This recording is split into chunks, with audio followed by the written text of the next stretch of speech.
Welcome to Talk Therapy, where talk isn't cheap, it is therapy. I'm KNT. I'm a full-time freelancer diving into real, meaningful conversations. Join me to discover inspiring stories, navigate life's challenges, and explore unique solutions. Need guidance on freelancing? I've got you covered. Follow for freelance best practices and uncover the trade secrets. Let's embark on this journey together. Episode 4 with Angel Reyes. Today, we're talking about what's happening to the world and bad decisions. Let's get into it. And today's we're still here with Angel. Our topic for today, the question is, what will happen if the internet connection or the signals here in the Philippines or in the whole world disconnects or mawala? Anong plano? Anong plano? Putang ina, pag nag-collapse. Ikaw tol, may contingency ka ba? Alam mo, nung una ko narinig yan, alam mo na akong ginawa, tol. Meron akong 3 platform ng ng streaming ng app. Ina, nag-download ako agad. Kasi, Nag-download ka kagad kahit hindi mo alam kung kailan siya mangyayari. oo, nag-download ako ng marami. Pero, meron naman akong storage na madami akong mga series tsaka mga downloaded na movies doon. Medyo I've been collecting it since 2004, 2005, yung mga torrent stuff, which is bad yun. Bad yun, wag niyong gayahin. Meron pa ba? Meron pa, dami pa, tol. Torrent? Oo. Tinatry ko nga nung isang Gusto mo, bubulong ko sa'yo. ano mga sa amin sa yung link? May mga gusto kong i-download. Okay. Oo. Sige. So, yun ang una ko ginawa. Pangalawa, tol, tingin ako ng board games. Board games. Parang nagpe-prepare ka na kahit hindi pa nangyayari. Oo, Nag-overthink ka. As usual. Okay. So overthink. Nagtingin ako ng mga board games. Tangina, meron na kaming Snake and Ladders. Yung anak ko, si Bullet, magaling mag-chess. Meron na kami nun. So naghahanap ako ng tinatry kong aralin yung Dungeons and Dragons na board game. Tangina, unang-una, mahal. Pangalawa, ang komplikado para sa mga bata. So, tumingin na lang ako mas malaki yung Snake and Ladders. Tsaka Monopoly. Anong pagkakaalam mo gaano siya katagal? Wala ko alam. Hindi ko alam. Ang huling check ko, almost 6 months daw. 6 Wala months, lang mababa. internet, tsaka signal. Pero, okay. Mas tolerable yun. Mas Okay. tolerable ang 6 months na walang internet. Okay ka sa signal, sa entertainment, which is board games and all movies. Paano yung financials? Living expense, ready ka ba? If ever one day biglang wala nang. Kasi syempre, tingin mo ba matitigil yung operations ng BPO pag nangyari? Is it possible to do operations in a BPO setting nang walang internet? Siguro yung 3 months nun, kung 6 months siya, yung 3 months nun, bayad tayo. 2 or 3 months nun, bayad tayo. Okay. So medyo kaya hindi ka masyadong kabado dun sa part ng financials. Okay. Yung 3 months nun, well, kung hindi man, may natabi naman tayong konti. Meron How naman, many may months mahuhugot. maglalast sa'yo yung natira mo? May mga health expenses din kasi ko eh. Okay. So, siguro 3 months lang din talaga. Actually, 2 or 3 magkaiba pala months. tayo ng dilemma. Ngayon ko lang na-realize. Kasi I had this topic with the same freelancer din. Kapareho kasi kaming walang ganun eh. Yung isa inyo kasi sa BPO, it's an employment. So, meron talaga. Siyempre, ba't kayo pababayaan ng Oo. company? May tendency pasahurin ko yun ng 2 to 3 months. Pa sa amin kasi wala nang ganun Wala eh. na, pag So, natigil yan, we need to tigil have kayo, an emergency fund talaga. Ang pumasok sa isip ko nung naano ko dyan, magtitinda kami ng pagkain sa labas. No, tol. As in, lutong ulam, ganun. Yun yung unang pumasok sa isip ko. Solid yun. Plan B namin. Solid yun. Kasi tingin ko hindi lang yun. Tsaka alam mo, tol, papatok ko yun. Alam mo kung bakit? Sino ba magluluto? Kami, we will wing it. May marunong naman magluto siya eh. Si tita. Nandun siya sa ano eh. Ay, wala. Mapipilitan kang invite si tita. Malamang kunin namin, pwede. O, mga 2 days, 3 days, ganun. Pero mukhang papatok yun, tol. Tika mo yung sa tita ko, sa Shena. Oo, no? Diba hanggang ngayon, buhay pa yun. To think yung location nun is loob. Hindi siya yung talagang daanan na sasakyan. Di ba? Pero nag-click no? So, anong industries tingin mo? Given na sa akin yung the industries that will use internet freelancing, BPOs, anong industries tingin mo ang tatamaan or maaapektuhan? Tangina. Sa tingin mo lang. Lahat nag-ooperate na sa internet eh. Lahat. Real estate. Real estate, tangina medical, tangina Sabagay. lahat. Media, communication shit, lahat to, Pati lahat. signal ng phone daw kasi. Lahat tol, tigil yan. May landline ka? Huwag mo tatanggalin tangina. So, sorry ito ignorant. Ang phone walang signal. Ang phone na landline wala dahil it goes to the cable di ba? Tama ba? Tama ba intindi ko? Mobile phone lang ba maapektuhan? Signal. Wala kasi yung signal niyan, Oo, tama. Okay. Iko-correct naman na tayo nitong mga to eh. Oo. Sarap. Put your comments. Iko-correct naman tayo niya mga yan eh. Ang bobobo nyo. Ano nyo, bobobo? Puro kayo alak. Oo. Ignorante. Iced tea to? Ay, Iced tea Ito yan? alak. Ano pala to? Nesty. C2. C2. Ako nung una, ang tingin ko, BPO freelance, gumagamit lang ng internet. Pero come to think of it, nung na-realize ko siya ng mas malalim, lahat kasi, Alam mo, since lahat ng consumers, mawawalan ng work, hindi ka nabibili ng real estate. Wala ka ng pera. Yung pera mo, isa-save mo for food, for medicine, for necessities So matitigil yung iba din na hindi ginagamitan ng internet. Ang matitira is food, yung parang mas nakakatakot ba na yung infrastructure yung mawawala kaysa yung freedom mong lumabas. Just comparing it to COVID Mas nakakatakot ba yun na yung infrastructure na almost operates on all ventures of life, ganyan, kumpara dun sa physical aspect of it na nawala sa'yo? May sagot ako dyan. Sige. Ang difference niya, para sa akin, mas nakakatakot yung COVID mentally, psychologically. Kasi COVID, sakit ka, mamamatay ka. Pero mas big deal sa akin yung mawawalan ng signal sa internet kasi mas maraming matatamaan doon. Kaso, hindi ka ganong matatakot kasi nga, pwede ka pa rin naman lumabas.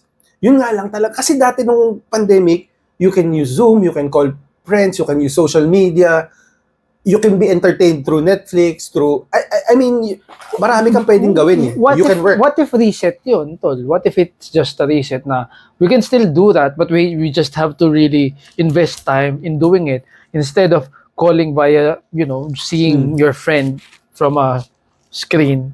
You go and visit them. If it turns out na wala sila, then visit another friend. Alam mo yun? Parang, tanong yun, it's an honest question. It's not a rhetoric, no? Pero, nung narinig ko yung solar flare shit na yan, as long as hindi siya destructive in a physical form. Oo. Sa akin, mas hindi masyadong Parang okay. Hindi nag-stick sa akin. I mean, part ako ng business na aapektuhan nun. Parang I've had worse. Paano yung overhead cost mo? Living expense mo? Paano yung upa? Paano yung pag-aaral? Siguro, hindi, pwedeng gawin nila yung sa COVID na, let the chips fall where they may, brother. wag mo nang bayaran ngayon, tsaka na lang. Pwedeng ganun, sa bagay. Let the chips fall where doon ka hindi overthinker sa part na yun. Ako doon lang. Ako doon ako parang, paano yung finances? No COVID, tol. Iba yung iba yung takot ko noon. Iba, tol. Kasi, diba, I had my kids. Tapos, diba, I was traveling from this place to another place. I had to settle where my kids were. Takot, tol. Takot. Tapos, syempre, bumabiyahe ako, may work pa ako. Paano kung mauwi ko sa mga anak ko yung ano? Oo, diba? yung part na yun, Doon ako praning. Sobrang overthinker. Iba pa yung sakit na COVID, doon sa lockdown, doon sa dito, tinitira ka psychological. Yun nga, kaya nga kami lumipat doon sa malaking place kasi Nasta kami sa condo na 30 square meters, tapos yung anak ko, hindi siya pinabababa sa grounds kasi bawal ang bata lumabas. So yung anak ko, it's been a week, nasa loob lang ng 30 square minutes. Kaya kami lumipat. O, nakwento mo nga sa akin. Kaya kami Sabi mo, lumipat dahil Sabi, doon. lipat ko nga. Sabi mo, nilipat mo. Lipat ko. O yan, takin na. Pagkakayat pa naog siya. Di ba nung bisita na si Bullet sa si Maya? Naawa ako sa kanya eh. Sabi ko, di ba tinanong kita, ba't ang laki yan? Laki nung nilipatan nyo. Tapos nakwento mo nga yung part na yun. Sabi ko, makes sense. Takin na. Di Pero ko kung- akayat pa naog si Bob. Kung hindi nangyari yun, malamang kung hindi na, nasa condo pa rin kami, nandun pa din kami, malamang. Kung hindi nangyari yung ano. Takin na. Mas nag-stick sa akin yung yung takin na yung makagala ako free of where I want to be. Kasi itong internet connection, you're free. Wala lang yung work, pero free. O alam mo, hindi ko iniisip. Kasi nga, nasa bahay lang ako. Siguro, yun yung factor, magkaiba sa I atin. can travel, tol. Which is good. Oo nga. I can tama. still travel. I mean, siguro hindi ako mababayaran. Tama ka eh. May other source of income. Tangay kung wala ng internet, wala ng edukasyon, tangay na, dito turuan ko na lang yung mga anak ko. Pero alam mo, pareho kayo ng thinking ni Abby. Kasi ang unang, nung kunento ko sa kanya, na unang sinabi niya, oo, no, mag-ipon tayo, tapos punta tayong beach, mag-spend out. Kasi pag nagpunta kayo na sa something, staycation or somewhere sa beach, Kasi walang it will, laptop, walang mobile phone, pwede kayo mag-bonding. it will improve kasi, brother eh. Yun yung hindi natin nakikita. We see the problem as it is. Oo, The problem sabagay. happening, becoming the problem. Pero hindi natin agad nakikita. Kasi, nabablindside tayo ng problema eh. Pag alam natin may problemang parating, o eto na yung problema, nabablindside tayo ng problema. Hindi natin nakikita na, tangin na mag-i-improve yan over time. Like, Oo. every other problem that you've been through, Tama. mag-i-improve yan. So, Tsaka government, people, yung mga people with the resources to help, will think of ways kung paano tayo makakamaneuver dun sa problema. Totoo. Tama. Di ba? Totoo. Meron eh. Yun, pero part hindi ng nga lang sila overthinking ko. reliant. Yun nga. Hindi nga lang sila ganun reliant. So, we're on our own stupid ass again. So, okay lang yun. Tangin na. Okay lang yun. Para sa akin, hindi ako masyadong, Ang daming problema no, tol. oo, tangin na. Recently, sobrang dami yung war sa China. Pero alam mo, isang nagbabothers din sa akin. Ah. Before kasi malaman kayong solar flare, ang iniisip ko, alam mo kung ano, AI takeover. Kaso matagal pa yun eh. No? Matagal Pero yun, nag-overthink na ako doon na parang, puta, paano ako? Wala akong job. AI take Kasi, over. man, they can take over yung admin task na you're using ChatGPT, di ba? Siyempre. Sa ChatGPT. office? Anything. O sa career, sa I work. haven't really. Hindi ko pa siya na-explore. Pero na-try mo nang. Natry ko, Nakita parang mo may na mga kung tanong ano yung ako. capability niya. Improved version siya ni Google. Like, 10 Oo. times to 20 times improved version siya Meron ni Google. siyang part dun sa na pinakita sa akin ni Rick na inano siya sa robotics. Yung AI nilagay sa robotics. Puta yung AI, naglalagari ng kahoy. Robot to since may AI siya, naglalagari siya ng kahoy, nagbubuhat siya ng box. Maraming work na mawawala eh. Yun yung nabasa ko ewan ko, siguro nag-overthink ako, pero siguro it's... We're probably so overly pessimistic about it because of Hollywood. Or probably because we don't trust the government. Pero ikaw, you don't worry about it at this point. I mean, I do. But what can I do? I'm a fucking spec, di ba?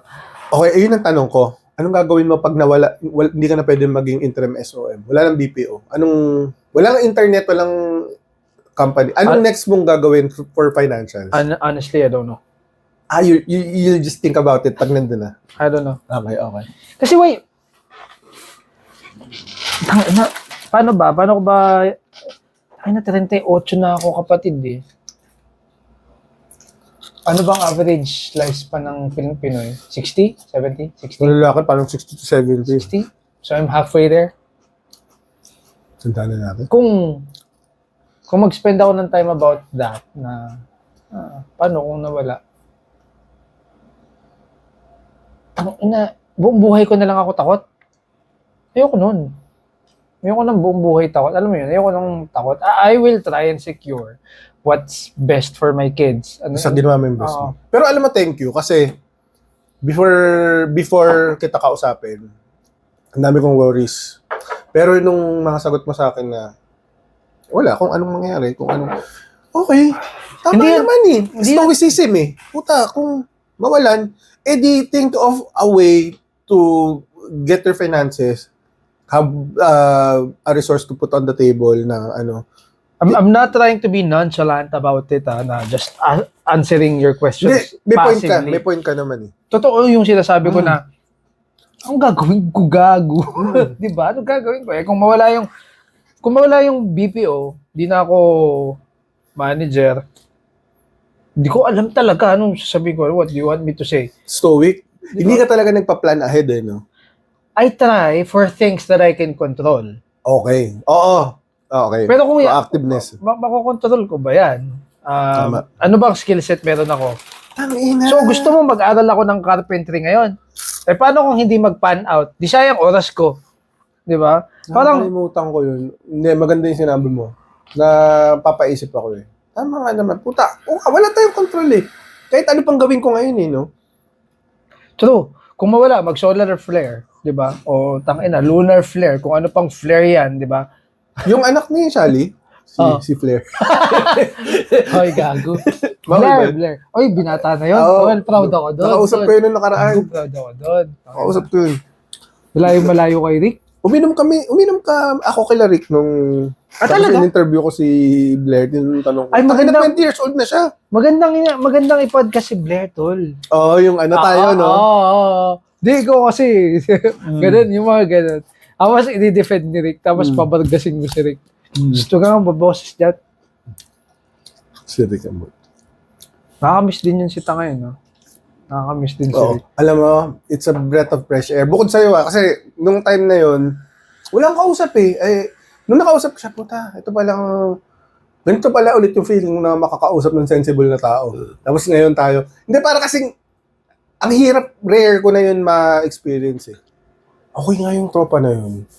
Okay naman yan. Okay nga yun. Namiss ko nga rin yung tropa na yun. Tapos ikaw, tsaka si Etong, ina nyo, nalulong kayo. Yun, yung ibang grupo to, yung bad group ko. Di ka umalis kasi nga binantayan mo kami. Okay. Pinantayan ko kayo. Pero back then, I didn't understand. Parang hindi iniisip ako ko, gumamit nun, tol, oo, parang inano mo lang, parang, tangina baka kung ano mangyari sa amin. Tsaka minors kami. Tama ba? Minors tayo 17. pare-parehas, putang ina mo ka. Kung 17 ka, malamang 16 ako nun. Oo, kasi baka, para iniisip mo, baka may, Ganito ginawa ko, ito yung shot class. May dumating dyan, tapos gusto ko yung arborin, no? Paano gagawin na sa amin? Alam ko, arborin kayo eh. Tapos narinig ko, arbor ko na itong dalawa, sabing ganun. Tapos si Joy tsaka si Ryan. Tapos umangarat Taga-share na yun, Oo. yung Joy. Tapos ito, yung shot glass, pinitik kong ganun. Pinitik ko. Pak. Oh. Sabi ko, akin to eh. Sabi ko ganun, akin to eh. Tropa ko itong dalawa. Sige, kung trip nyo. Sa akin kayo Wala na ako ganun. naalala nun. Tangina. Kasi, Paano kami nakauwi? hinatid ko kayo. Hindi ko na inulit yun. Nagsuka ako nun. Hindi ko na inulit. Hinatid ko kayo, tapos umuwi tayo sa inyo. Tapos bumili tayo ng Skyflakes. Tapos ina ka, yung Skyflakes na binili natin, sa daan pa lang, kinakain mo na, sumusuka ka na. Grabe. Pero alam mo, thankful ako na yung first time ko is madami. Kasi madami yun for first time eh. Yung kinuha, kasi naggulong, tapos isa na naman, tapos ano. Kasi kung hindi siguro, Pares ba kasi ikaw, lalo ka na, pares ba ka ng pares pa? ano ako eh, parang, Wala akong ma-feel. ano ako nun eh. Inan to, sabi ko gago. Broken hearted data ako something. Hindi, kung hindi ganun yung nangyari sa akin, malamang umulit pa ako. Thankful ako na ganun yung nangyari. Kasi na-trauma ako, parang inang pangat pala nito, hindi ko na inulit. Kasi etong umulit. Hindi si Etong nagaganon before pa no, nagaganon na siya. Doon ba siya first? Doon siya una. Naglulong siya ano Doon siya yun. una. Pero alam mo tol, tingin ko nasa ano din. Yung control sa ganun nasa ano ba? Mental fortitude din siguro. Yung dito, yung Kung ano mo din. mahina-hina Kung yung mahina kukote mo. utak mo, Kaya kung mahina naman kukote natin pare-parehas, kaya nga, alam mo tol, kaya hindi ko tinry yun, kasi alam ko mahina ako kukote ko. pero ba't ako na-addict? Ewan ko. siguro meron lang pagpapalakas sa lola ko na in-instill niya na masama yun or something. Yun, oh. Siguro. Kaya hindi ko tinry yun tol eh. Kasi tangin na lang ko mahina ang mote ko eh. First and last. Yun time na yun. Hindi, sa atin nun, parang third, fourth ko yata yun. Ano ka ba? Huh. Okay. Pero hindi mo na lang inulit ng time na yun. Yung second and third ko, kontrolado ko na second, kontrolado ko na siya. Yung first ko, putang ina tol, nagsangla ako, gago. Nagsangla ako, putang ina, owner yata yung sinangla ako na, tinubos lang na airmat. Hindi, buti hindi tayo napunta dun, no? Feeling ko. Kasi kung hindi na-accept dun, malamang in-FO niya ako eh. Po. Friendship over, pang ano ba yun? Pang bagets ba yung sinabi? Friendship over. Narinig ko lang yan sa mga kabataan. Tangina. Eh sabi ko, ay puta, pang bata tayo na-mention ko ngayon. Pero alam mo na kung anong generation ng mga anak natin. Ano? Hindi nga. Ako, sa anak ko lang din narinig. Gen Alpha pala sila. Hindi ko alam. Gen Alpha. Yung mga Gen Z, payapis na sila. Eh noon yung millennial, hindi. Tayo yun eh. Oo nga, ang tanda na natin. Millennial tayo eh. Oo nga, millennial tayo. Tapos yung Gen Z, payapis na. Hindi na sila, may mga nasa 26 na yan eh. May anak na. Oo, may alpha, yung alpha, yun na yung mga anak natin. So, wala lang, ang tanda na lang natin. Yun lang yung gusto ko. Tanda na natin. Alpha na yung anak natin? Gen Kahit Alpha. 2011 pinanganak? Sige, let's, for ano.